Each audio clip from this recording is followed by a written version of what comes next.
Welcome to one more edition of Politics and Rana. Egberto Will is your host. Today, we are honored to have a special person. While this is going to be an interview with a Texas theme, this is actually something that you should learn a lot about. It covers how we as citizens should interact, should engage throughout the entire country. Because unless we stand up as citizens, nothing is going to change. I'm honored to be with Linda Curtis. Linda Curtis is a co-founder of LIV. And by the way, you might want to know, what is LIV? The Independent League of Texas, and longtime political independent. She got to Texas, as the saying goes, as soon as I could in 1992. Linda has a 40-year history advocating for non-aligned independent voters. Linda is a ballot access expert for new parties, independent candidates, and citizens petitions in Texas. She is leading an LIV effort to bring together the tools to share with those doing citizens petitions called homegrown petitions. Welcome to Politics Done Right, Linda. How are you doing today? I am good. I'm thrilled to be here, and thank you so much for letting me join your show. Well, look, first of all, I need to correct how I called your group. It's the League of Independent Voters of Texas. And by the way, do they have different versions of this throughout the country, I imagine, right? Yes and no. Okay, there are LIV, for short, is a nonprofit 501c4 advocacy organization. We're not a political party. So you see the word independent used in nonprofits that may sound exactly the same, but they're not, but they're doing maybe some similar work. And then there are parties that use the word independent. So it gets very confusing for independent, for anybody really, not just right. voters. Well, look, first of all, one of the reasons I wanted to talk to you is about how, for all practical purposes, how crazy Texas has become in the way we write laws, in the way we handle our environment, et cetera, et cetera. I think you really wanted to talk about the big freeze, the big squeeze. So let's go ahead and get started there, because that is something that the entire country can have a taste of and actually can live vicariously through Texans' eyes. Yes, and Texas, let's not forget, because we are a massive state, not just in terms of land mass, but we are a very populated state, and we are hell-bent to bring the world to Texas as quickly as possible, which, by the way, is wreaking havoc on our energy and water issues, which is what I'm going to talk about. There's also the fact that we impact on the nation's, our federal officials, the presidency. Texas has huge impact, and it's time that we move Texas along into the current century, because we have people running the state at the state level who just don't understand that Texas is all over the place in terms of its politics. We are not a red state. We are plenty blue. And if you combine them all together and build big tent coalitions on the big issues, we are very purple. No, I want to stress that. I want to sort of put some emphasis on that, because there's a fallacy around that. People tend to believe because we always have our statewide leaders red. We have to remember, in the Ann Richards day, it was really pretty much the opposite, but we got caught up into a certain type of politics that brought us here, and none for the better. So why don't you continue where you're coming from?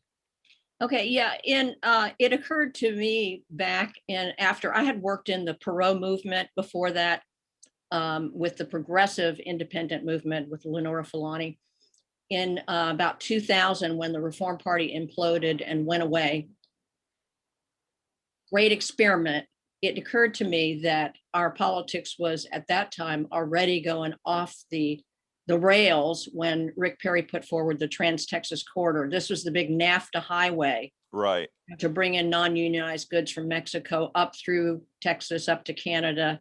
And we all got together here in Texas, from the far right to the far left and all points in between, And we busted the corridor. It took us about 5 years, but that's what we did. And in that work, I realized, hey, you know what? Sometimes there are issues that just are too big for any political party, any one faction, even within or but in a party, to handle. So we developed the League of Independent Voters after that as a big tent coalition on the big ticket items like energy and water. I can go into the big freeze when you're ready, but go ahead. Yeah, well, let's go ahead and tell me, what do you intend to, what are these big things that you want to accomplish? And you may want to start with the fiasco that we had and how your work would have impacted or should in the long run impact it. Yeah, I want to make sure that all of your viewers know about BuzzFeed's dynamic release exposed 2 days ago. They exposed that the reports of the deaths from the February Storm Uri, we call it the big freeze here at LIV, was 4 to 5 times more than had been reported, approximately 700. And they go into copious detail because they did a real investigation of this. Why can I slightly curse the hell? Yes. Okay. Yes. Why in the hell the state of Texas didn't put together a commission to study this before they went smack dab into our legislative session, which happens every 2 years here for 6 months. That's how we do it in Texas. And they've put together this cobbled together, highly technically complicated piece of legislation, Senate Bill 3, which is about to come out of the sausage maker because the session ends on the 31st. And they are not likely to address some of the basics, like who walked off with $50 billion in profiteering in the middle of a disaster. They should be investigated. There should be illegality involved in these companies that walked off with all this money and put our entire affordability of our grid in chaos. We're going to see this unfold. The Republican Party, led by the governor, is trying to push this through the session. They should have had a special session solely dedicated to this. This impacts on every single person here.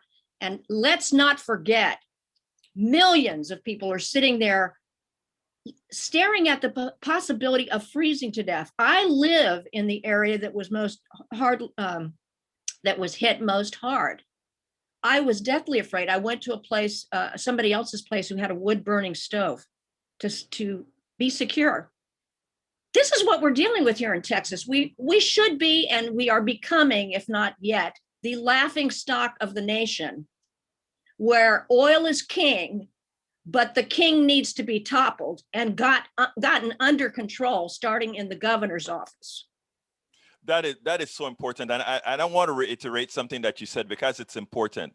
We did know analysis on the impact that the freeze had in Texas, which killed over 700 people, not the 100 or 200 that's been stated before. That is an important thing. That is more than most hurricanes, major storms have affected on Texas in a very long time. So we have to make sure that people understand that. Secondly, we have to let it be known that the Texas legislature has done nothing to mitigate the problem, to solve the problem of what occurred in the first place.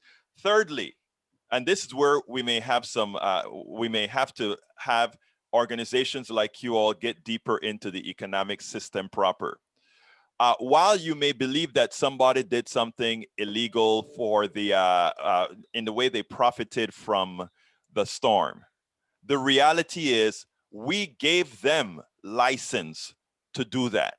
Yes. In other words, we as the people who have created this economy, the people who have written the regulations, we allowed what occurred, that $50 billion windfall, we allowed it. So you can continue from there, but we have to go deeper than simply, let's go after these guys after the fact, because they will continue to win because we wrote the laws that allow them to do that.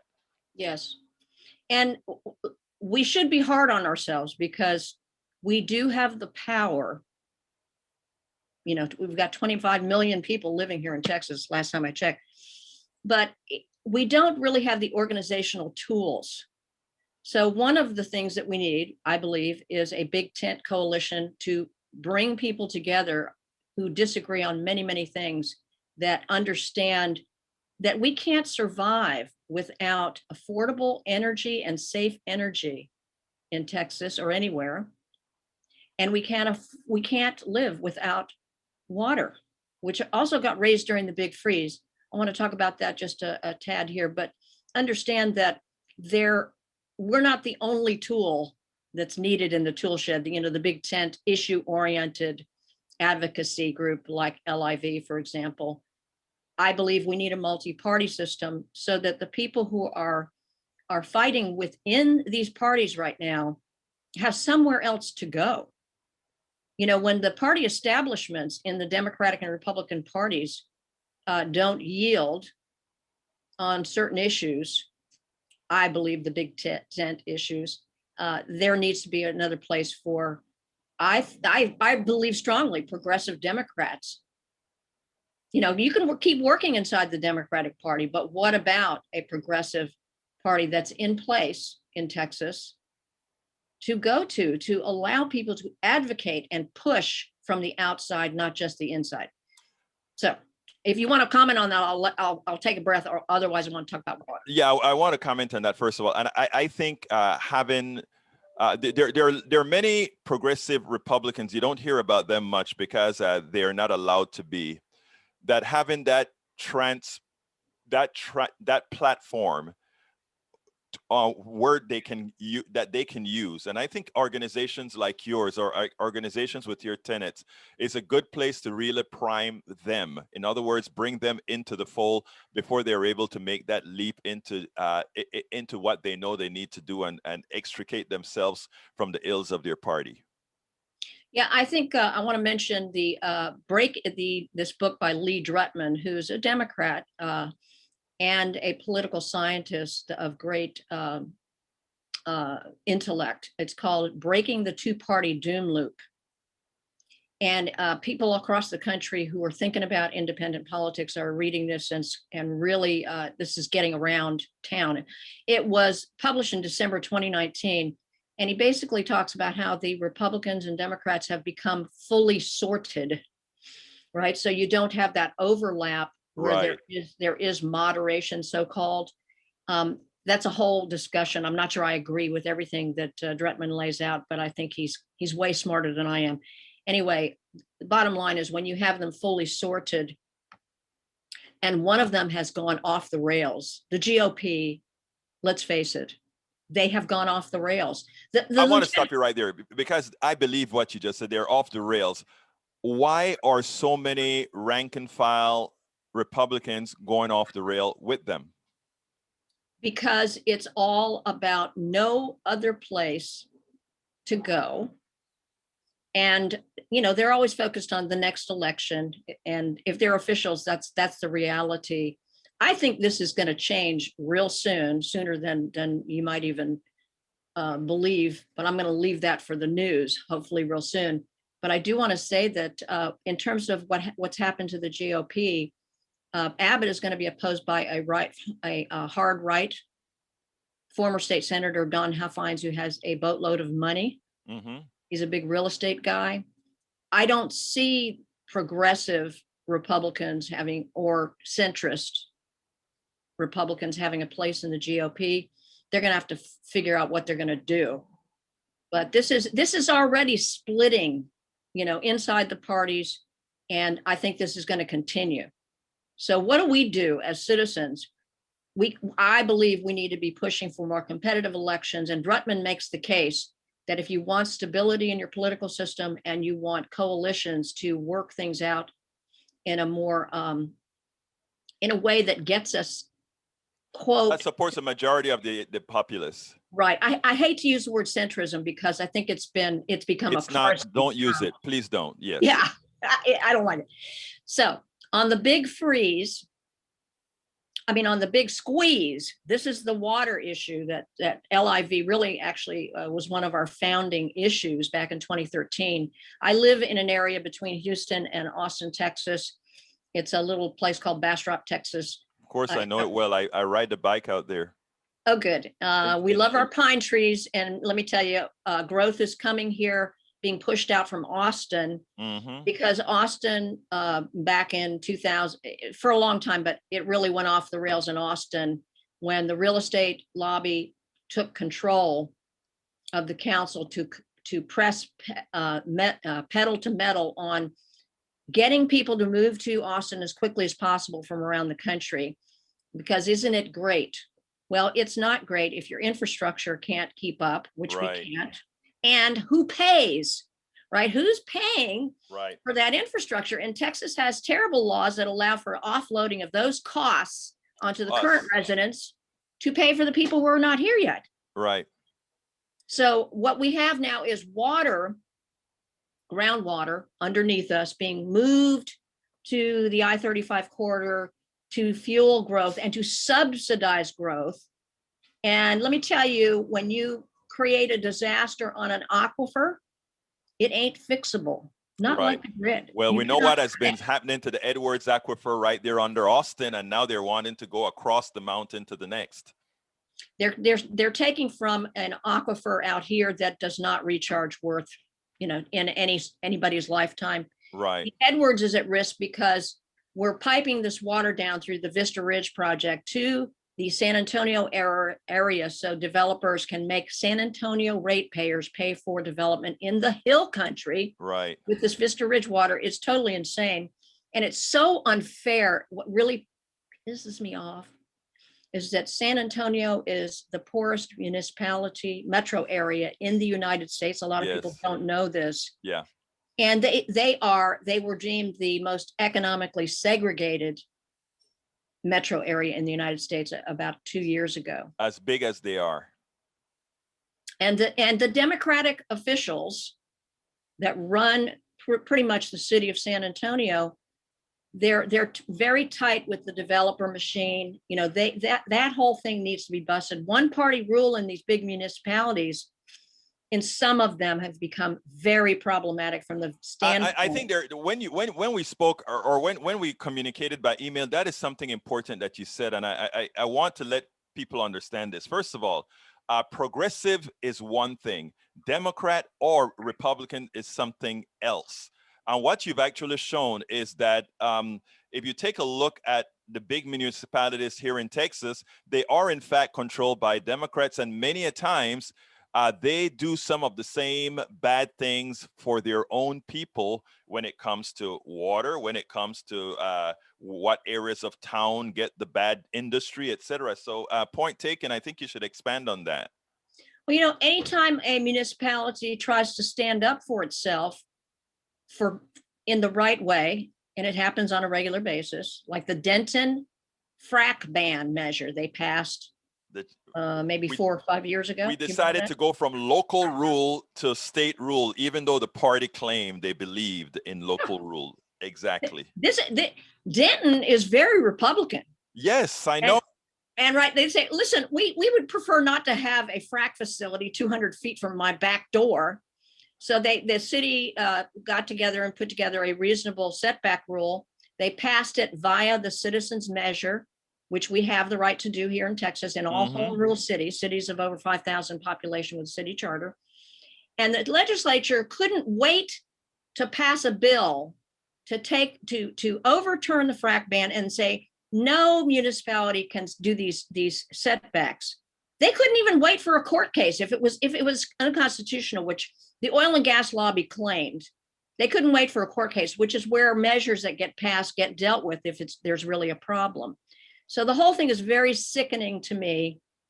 And there's no way to bust this without a broader movement where we get people the tools that they need to challenge these things outside the big party organizations. That's all I can figure anyway. Well, actually, that is important because, as you said, Denton was a Republican area who passed laws against the oil industry, and the Republican state government decided to override them. And here in Houston, we have Lina Hidalgo, who found a way. Lina Hidalgo and other good progressive Democrats in this area, they found a way to make voting more accessible. And the state now in HB, I think HB 6, is trying to clamp down on that. So what you're saying makes a whole lot of sense. And throughout the country, this is a reality.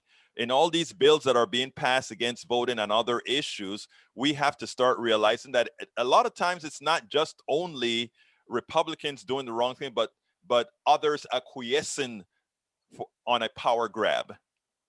Yeah, and it's really the lobbies. You know, the lobbies Yes. run the show. The reality is, though I'm very critical of the governor at this point, it's really he's towing the line for the oil and gas lobby, which is way bigger than Greg Abbott. Right. You know, I'm not sure how long that's going to last. Mother Nature rules. These guys don't get this. They Well, I never mean, do. they get, look, what they get is this. They get that they can get wealthy before the you know what hits the fan.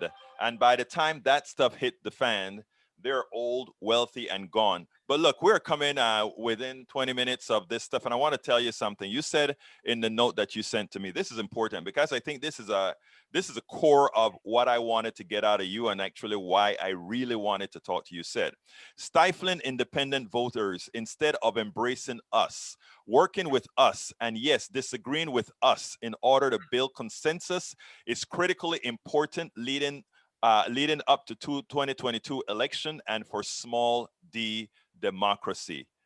You sent me a long piece of that when we spoke about this interview. That is the core of everything that you have said. So what I'd like you to do is speak on that, speak on why we all need to get together and how do we make sure we have a progressive 2022 that will do good for every Texan, every US citizen. This is where I worked in the Perot movement back in from 93 or 4 to 2000, and worked with the so-called militant moderates that were backing Perot and some of the right wing people who came into the party. There was Jesse Ventura. It was a wild scene. But one of the things I really, and we had many disagreements that we never worked out, which is why the party, I think, went away. But one of the things that we did talk a lot about, and I think is really operative today, back then, that was a long time ago, we realized that the left, center, right paradigm had started to kind of come unglued, and that the dynamic in American politics was becoming more and more the top versus down. The few people at the top, you know, we see way more of this now with income inequality, and the rest of us at the bottom. And to the extent that the parties keep us divided and not looking at the economic imperatives of a changing political dynamic, we will be left by the wayside. These are very challenging times brought on by, you know, the convergence of Mother Nature, I believe, climate change, if you want to call it climate change, and changing economics that no one really truly understands. We've got to figure out how to roll with the punches. And the only thing that I know how to do in rolling with the punches is building cross-partisan coalitions where people are talking to each other, not yelling at each other, though we might on occasion. But we're coming from the vantage point that we have to solve problems. The parties, including the Democrats, really are stuck in a time warp, defining progressive as in certain ways that just don't get you that cross-partisanship that you need to have real dialogue and problem solving. That said, there has to be a difference between that and splitting the baby, you know, which goes on in compromise, where you get nothing really because it just turns to crap. I don't know if I'm making sense, but these are the things that we talk about every day. How do we do this in that changing environment, both geophysically and in terms of politics and in terms of economics? And who's driving the train here? Mother Nature and economics, probably, not us. Well, Linda, first of all, before we end, no, you made a hell of a lot of sense, first of all. One of the reasons I wanted to have you on, because as progressive as I am, the most important statement you've just made is that we all have to come together. We're not going to agree on all things, but we have to talk to each other. And it's not about compromising, it's about getting what's best for us all. I wrote a book called as I see it, How to Talk to Your Right-Wing Relatives, Friends, and Neighbors, because I do realize that we must have a dialogue. And we also have to come to the conclusion that most people are good. A lot of what we think comes from externalities.